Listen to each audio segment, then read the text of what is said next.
Hello everyone, welcome back to my channel. কেমন আছি সবাই? আশা করছি সবাই খুব ভালো আছো, আর আমিও খুব ভালো আছি।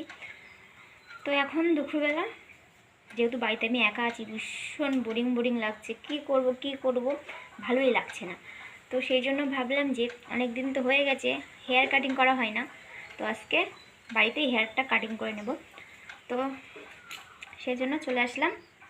আর তার আগে চুলের ঝুঁটটা আমি ছাড়িয়ে নেব। আর তোমরা কারা কারা বাড়িতে এরকমভাবে হেয়ার কাটিং করো আমাকে বলবে, কমেন্টে জানিও, ঠিক আছে?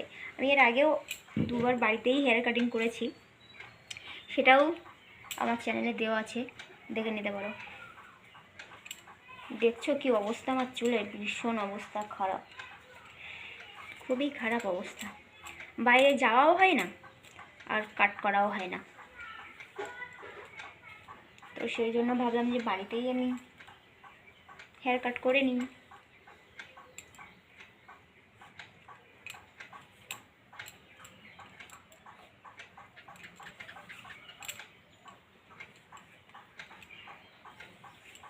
দেখো ছোট ডগাগুলো দেখো কত পাতলা হয়ে গেছে। এই ডগাগুলোকেই হালকা করে কেটে নেব।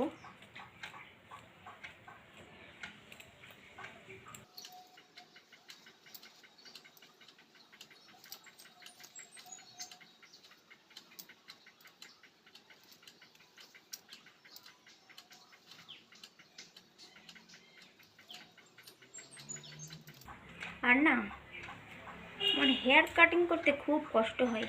অনেক কষ্ট করে চুলগুলোকে আমি যত্ন করে বড় করেছি।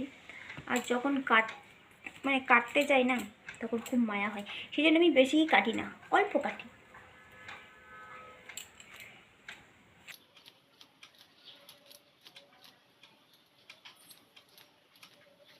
কীভাবে আমি বাড়িতে হেয়ার কাট করি তোমাদের সঙ্গে সেটা শেয়ার করব।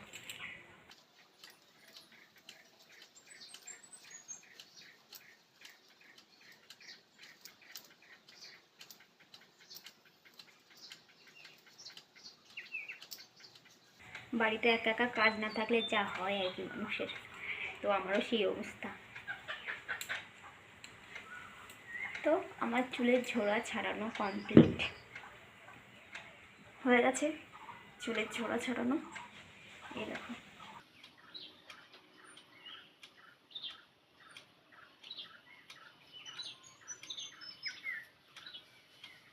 একটু ভালো করে চুলের ঝোড়াটা ছাড়িয়ে নিয়ে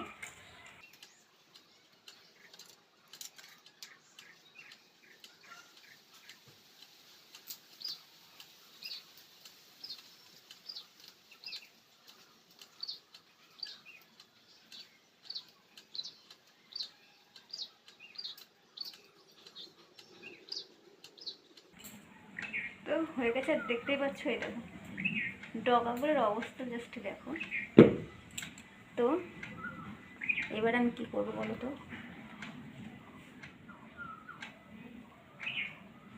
এইভাবে চুলগুলোকে সমান করে ধরে নেব।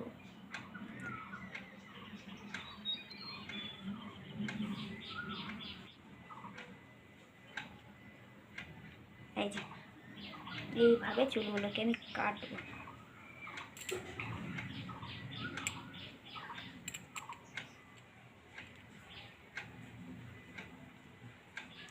আর একটু ভালো করে আছে,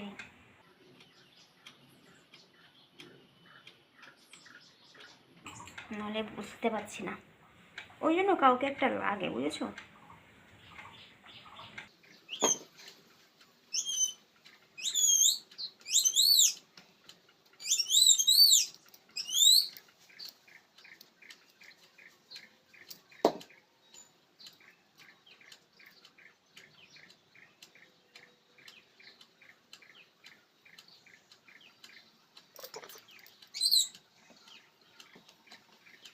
এই যে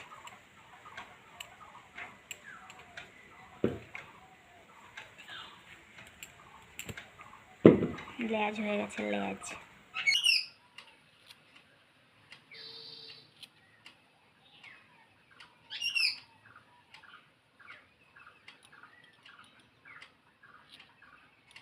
ডগা ফেটে গেছে, লেজ হয়ে গেছে, ঘোড়ার লেজ হয়ে গেছে চুলগুলো।